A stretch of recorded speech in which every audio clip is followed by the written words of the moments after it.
Hi there. Good afternoon, everyone. I'm Elise Hant, and I'll be your moderator today. And in just a moment, Jim Rudderham, Director of Fleet and Forest Protection, and Scott Tingley, Manager of Forest Protection, will provide you with an update on the fire situation, a wildfire situation, excuse me. And following the remarks, they'll take one question and one follow-up. If there is time, after that first round of questions, I'll circle back and see if any participants have an additional question to ask. Again, as we've been saying, please use the raise hand function at the bottom of your screen under the reaction section to ask a question. If you don't have a mic, we still ask you to just use that raise hand function if you do have a question for either Scott or Jim. We do have a hard stop again today at 2:30 to allow Jim and Scott to get back to managing the fires. And a reminder that outside of this media availability here, please direct all questions about the wildfires to wildfirecomms@novascotia.ca. Okay, with that, we'll start with Jim. Thank you. Good afternoon. Currently in this province, we have 4 active wildfires, only one of which is out of control, that being the Long Lake fire. The other 3 are all under control. Yesterday, we were very fortunate that we had no new starts or no crews dispatched to fires, so there's nothing to report on that front. I feel we're still feeling a little bit of relief from that little bit of rain we had Sunday evening, and then the conditions that followed. So that's very nice. But as the days go past that rain that we did receive is quickly drying off and going away, and the conditions are going to start to rise again to what we had last week. So we're preparing for that and doing as much work as we can in the meantime. We are focusing a lot on the Long Lake fire, which is certainly a fire of note. But I think it's very important that we mention all the district staff around the province that are at their home districts doing incredible work there, maintaining the safety of this province and being very ready and able and quick to go and attack initial starts as they pop up. We are very serious that we do not want any more initial starts. So these crews all around the province are very vital to us. So happy that they're there and doing the job that they do so well. Currently in the province, as I talked about yesterday, we do have an air tanker group of 802s from Northwest Territory. They continue to work on the fires. We have secured another air tanker group of CL-415s. They will be arriving today and deployed to the fire tomorrow. They are from Manitoba. We are expecting 3 helicopters from Saskatchewan as well today. This is all dependent on weather and their flying ability, but we are expecting those today. We continue to have 1 contracted helicopter on the fire in Long Lake. And our DNR handcraft are being kept at Shubenacadie to respond to initial attack, because they certainly know the province as well, so that's why they're there. We are very happy as well and grateful to the use of CFB Greenwood. They are housing the air tanker group that we have now and the incoming air tanker group as well, by providing lodging for our crews, place for the land, and place for the fuel, and to perform the duties that are responsible for these planes, like cleaning them and taking care of them while they're here. Very, very, very grateful for Greenwood to supply that to us. That's all I have, Sir Scott. Okay, thanks, Jim.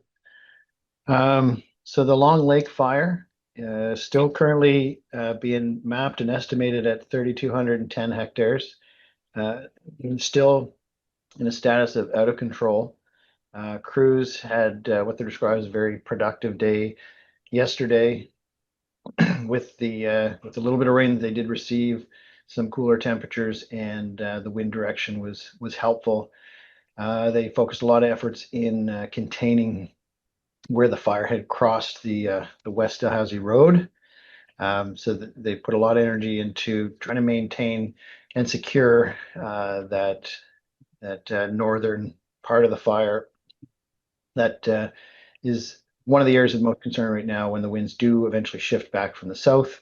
That end of the fire, the north side, is where the nearest homes and values to be protected are.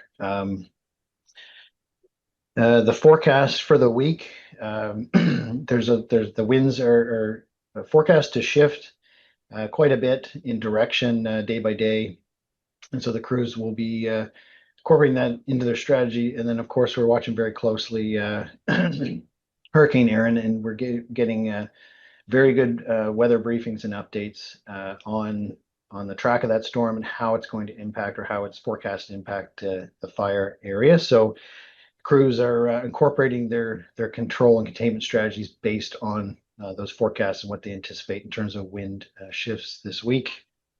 But we do anticipate that there could be a couple of challenging days in between now and likely Saturday and Sunday as things dry out, kind of continue to dry out through the week, winds shift and increase. But again, crews have been incorporating that into their strategy and building and securing containment lines where they can and safe to do so.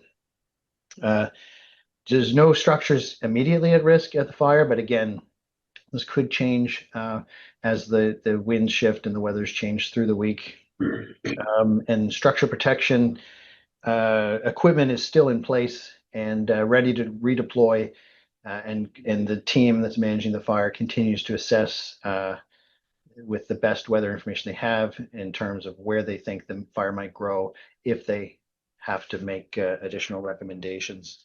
But no structures or values currently immediately at risk. Protection remains in place as well for some critical infrastructure towers that are in the area as well. Currently, we have 22 firefighters from Ontario, 5 from PEI, 93 from our department, Natural Resources, as well as 25 volunteer firefighters as of the most recent update. We have 1 contract helicopter dedicated to the fire right now. And as Jim mentioned, there's more inbound today, and the plan is to deploy them out to that fire. Continuing to work with heavy equipment around the flanks of the fire to build fire breaks and fire guard. We have the group of Air Tractor 802 water skimmers, there's 4 of those actioning the fire today. We were able to get some support again out of New Brunswick, so they've been very helpful and gracious in offering what we call quick strikes. So they come over and still base it in New Brunswick, but they come and fly for a few hours and give us water drops when they can. So that last evening, they were able to give us additional support, and we're being told later this afternoon we'll probably receive that support again. So lots of air support on that fire. Evacuations still remain in place, as well as structure protection. And we are anticipating the more additional 40 firefighters coming in from across Canada starting tomorrow and into Thursday. And of course, they will also be redeployed out to the Long Lake fire. And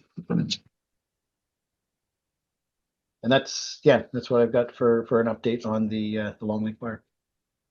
Okay, thanks so much for that, Scott, and thanks, Jim. We'll go to the room for questions from reporters. So we'll open that up now. Let's start with Lindsay Armstrong with the Canadian Press. Lindsay. Thank you so much.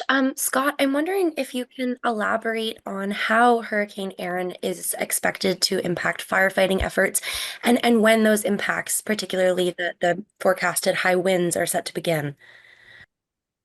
So the impacts partly will be measured against the hard work that the crews are going to do between now and then. So it's tough to say exactly what's going to happen, because we're putting a lot of suppression effort into the fire, and we're concentrating it in strategic areas to minimize the impacts. But what we're expecting from the storm is as the winds increase, they're going to start, as the storm passes, from what I understand, in an easterly direction. So they'll be coming from the east. As the storm tracks and passes, those winds will shift more towards the north, and so and they'll increase, and then there'll be a drier air mass in behind the passage of that storm. So right now, from what I understand with the track, Sunday, actually, once the storm passes, could be one of the drier and windier days. So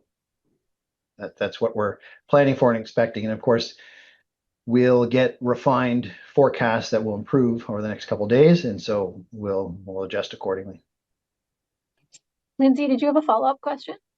Yes. Can you help us understand just how close the fire is to where some homes are and that risk in terms of those types of structures? I know we're not there yet. Can you elaborate there?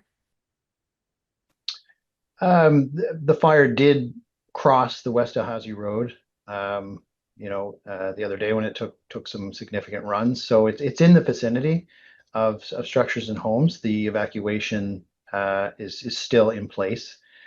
So yeah, there are structures and homes in the immediate vicinity, and the structure protection equipment and tactics are remaining in place if they need to be redeployed. And again, that's where the crews obviously are focusing most of their energy when it comes to the heavy equipment that's being used to make fire breaks in between. They're trying to put a break in between the current burnt area and the unburned area in anticipation of when the wind does shift out of the south again, and they're putting the fire out at those guards as well, as quick as they can. So again, they're trying to mitigate as best they can the possibility of that fire being able to pick up and run again at that north side when wind shift to the south again. Okay, thank you very much. Next, we'll go to Brett Ruskin with CBC. Brett.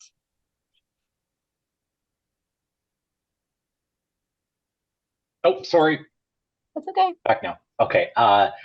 Just wondering, immediate vicinity, is there a direction that we're mostly concerned about in terms of the fire movement towards homes, or and is it just homes, or is it other like telecommunications equipment or towers or things like that, or is it just homes that are of concern right at that northern front? It's homes. There's a community center, and there's a couple of communications towers as well. And it is very handy. And they did cross the road, and structure protection was used the other day to protect homes. Are we currently using, as a follow-up, those communication towers for operational uses? Yes. Do we need them? Okay. Yeah. Okay. Thanks very much. Bill Dix with CTV. Hi, Bill.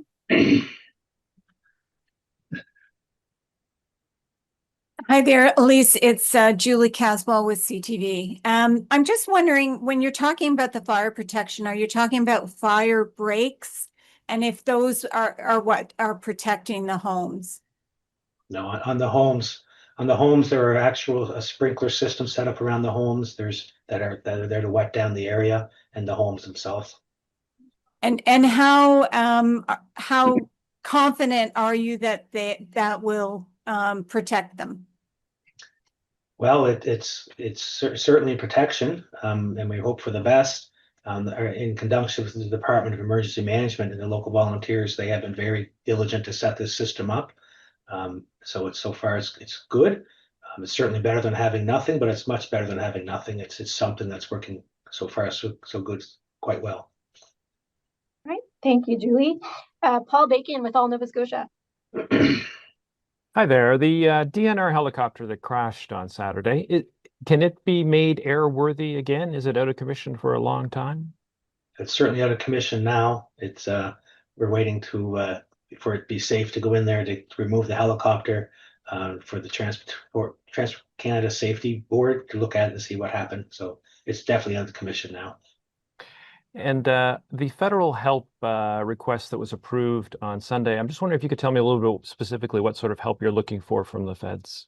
Yeah, that was specifically, as I mentioned in my opening statements, was for CFB Greenwood, where they're housing our air tanker groups. That was the request we made, and they have said yes to that. That's where they are. And how many planes altogether is that? So that right now there's 5, and with another 3 coming, probably another 3 coming this evening. Okay, thank you. Thanks, Paul. We'll go to Sheldon McLeod with MBS. Yeah, thank you, Alicia. You said 25 volunteers currently on the scene helping in the Long Lake fire. The volunteer community in Nova Scotia very robust, seeing people who are suggesting the teams, if they aren't actually tired, they must be getting tired. And there's been a lot of offer of support and help. Is there any immediate plans to rotate anyone else in from other areas of the province? So that is being coordinated from the Department of Emergency Management. They have a coordinator to help with that, and that is being undertaken, I understand. And for my follow-up, I know it's early on, but under what conditions will we see those evacuation orders lifted? Can you spell out precisely what you would have to see for that to happen? from us, we would have to see the fire not moving, probably contained, or at least where we feel comfortable that there's no homes at risk anymore. We make that recommendation to the authorities and that have jurisdiction, and then they would do their steps to open up again. All right, thanks. We'll go next to Jake Webb with Global News. Hi, thank you. You mentioned several air supports coming in from New Brunswick. I was wondering, are New Brunswick firefighters a part of the 40 that are coming in to help in the next couple of days? And if so, how many do you know will be on their way? There are nobody from New Brunswick is coming in those teams. Okay, and for a follow-up, I just wanted to confirm the Nova Scotian firefighters that we sent over there to help out with their wildfire relief, have they made it back home yet? Or are they back in the province? Yeah, they were released by New Brunswick on the weekend, and they were redeployed to our fire at Long Lake. Okay, thanks so much, Jake. Jacob Moore with Acadia Broadcasting. Hi, could you explain how the fire has not grown in size? You know, is it the rain we had a few days ago? Firefighting efforts. What's going on there? The fire probably still is making very small incremental growth where there's not direct firefighting efforts. The fire is large enough. We don't have fire resources working every section of the fire at the moment. In some areas, it has been intense. So when we say it hasn't grown, it hasn't done any significant growth. But where it's still burning, it might be still growing, a few meters, on one side here and there. But there's no significant growth being reported so far today, and we don't anticipate. The winds are still relatively favorable and helping the fire kind of burn back into itself for the most part. And so it's helping them concentrate, suppressing those areas of concern that we are focusing resources on for when the wind shift does happen. And can you say when that wind shift might happen? And also, how close are we to changing the status of this fire to maybe being held? We're anticipating wind shifts really daily until this storm passes, and so it's going to range. We just had a really good briefing here just after lunch, and it's going to range anywhere from. But it's going to be coming from all directions. But once the storm gets a little closer, Thursday night and Friday, that's when the easterly shift through to the northeast shift is going to start.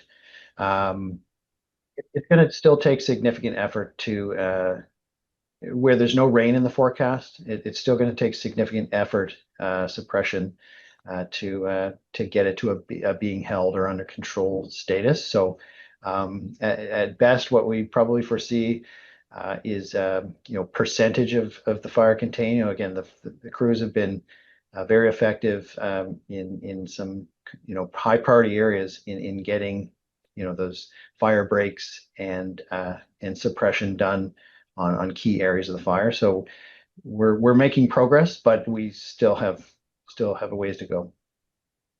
Okay, thanks. Next, we'll go to Natasha O'Neill with City News.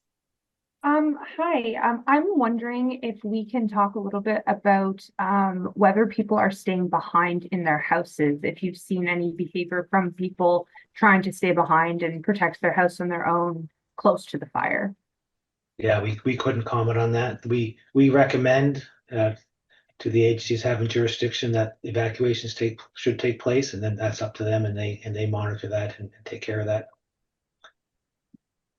As a follow-up, I'm wondering if you can just discuss a little bit more. Are we seeing active flames? I know we're talking a lot about how the fire is burning back on itself, but is it still actively flaming? What are we kind of seeing? If you can describe a little bit more what that looks like.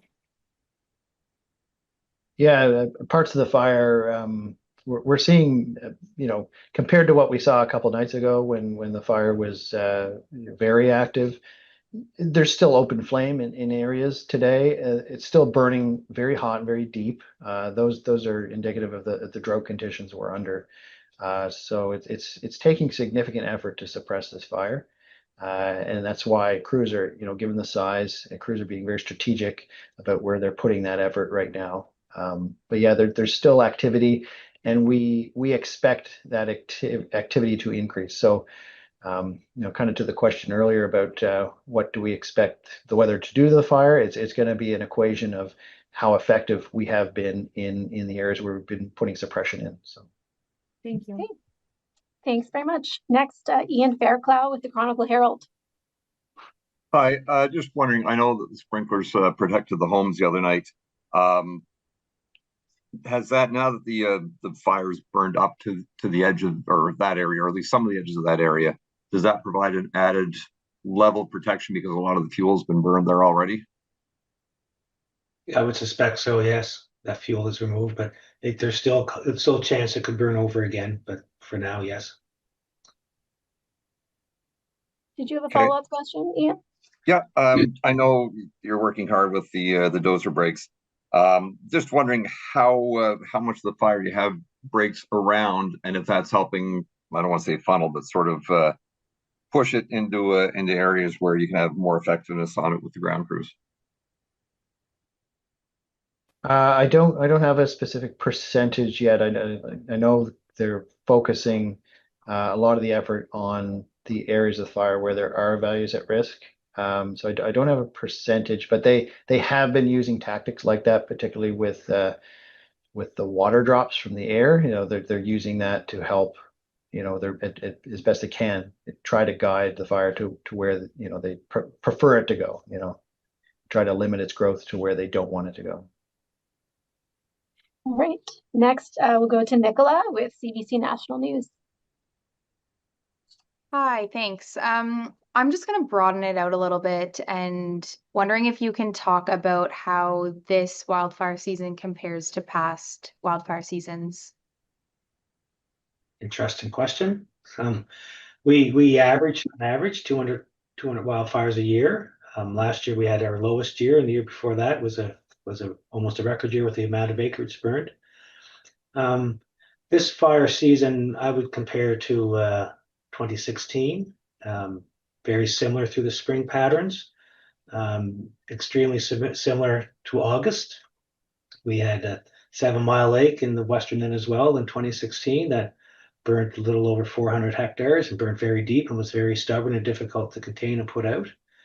So I would compare it more to that, about like that. But we've seen conditions like this before. We've had starts like this before, but yeah, I would say that. If I could add, Jim, just maybe some context. A few years ago, we had the Horseshoe Lake fire which wasn't too far away from where this fire was. It was down in Yarmouth County, and it was 3,000 hectares. Yeah, but that burned in early spring. It was a very fast-moving, quick, what we call spring fire. Didn't burn very deep, and in those conditions, we had that one under control within a number of days, and most of the work required to suppress that fire was done in about a week, just to show how challenging these extreme drought conditions are for firefighting. So it's the same size fire, but very different tactics and effort required to manage it. I asked because yesterday the federal government said nationally this is the second worst fire season we've seen in terms of hectares burned. So I'm kind of wondering, is this the second worst in Nova Scotia in terms of hectares burned? Or we heard the premier say the other day that there was I think he said 70 fires in one day. Are we seeing more fires? Are we seeing more land burned? What was reported there the other day was nationally there's more acreage being burned. I'm knocking on wood, but we've had years we've burnt more than this year, but yeah. Okay, thank you very much. Andrew Sampson with CBC. Yeah, thank you. I'm wondering if you could go a bit more in depth on the sprinklers that are being used to protect homes. I'm wondering how new this practice is in Nova Scotia and how exactly they work. It's not new, and I guess we should clarify that it's not our department that does this work. It's done in conjunction with the Department of Emergency Management and the volunteers who they organize. So it's a tactic that's used in a lot of places. It has been done somewhat in the past here, but it's very well organized now this year, and they are taking that on. So they could really speak better to exactly their tactics on that one. Right. And just as a follow up, and maybe I'm not sure if you can answer this either, was this kind of thing used during the Upper Tantallon wildfires in 2023, where we did lose quite a bit of structures and homes? So Tantallon was, as Scott mentioned previously, when they referenced Horseshoe Lake, was a spring fire, very, very fast. We had the evacuations for this fire occurred last Wednesday, and they've had a lot of time to get the structure protection in place. The fire at Tantallon started that evening, and those homes were all lost that evening, so it wouldn't have been possible to set us up that evening. Okay, thank you. Thanks, Andrew. And Kira with Radio Canada, go ahead. Hi, my question would be, I'm wondering if, there are any lessons, for example, that we've learned in the Barrington fires or Tantallon that are beneficial to the current firefighting efforts in Long Lake. Absolutely. We've learned a lot of lessons from that. We're instituting a lot of those lessons learned to this fire, a lot of them to our organization within and how we structure stuff. The Department of Emergency Management as well as part of that. And yes, I feel much more, every time we do something like this, we get better. So yes. Is there anything specific maybe that you're seeing a difference, compared to previous fires? For my desk, where I went in Shubenacadie, we have changed some management strategies within our organization internally that seem to be working quite well, and just streamline the processes and accountabilities within our group a lot. It's very nice, works very well. Okay, thanks. We have about 2 or 3 minutes left. Does anybody have additional questions in that 2 to 3 minutes? We could probably get to 1 or 2 more questions. Just raise your hand using that little icon if you do have another question for Scott or Jim. Give it a second here. Not seeing anything. Okay. Well, thank you everybody for joining. Thanks again, Scott and Jim, and appreciate you signing on and hope you have a great day. Thanks, everybody. Thank you. Thank you.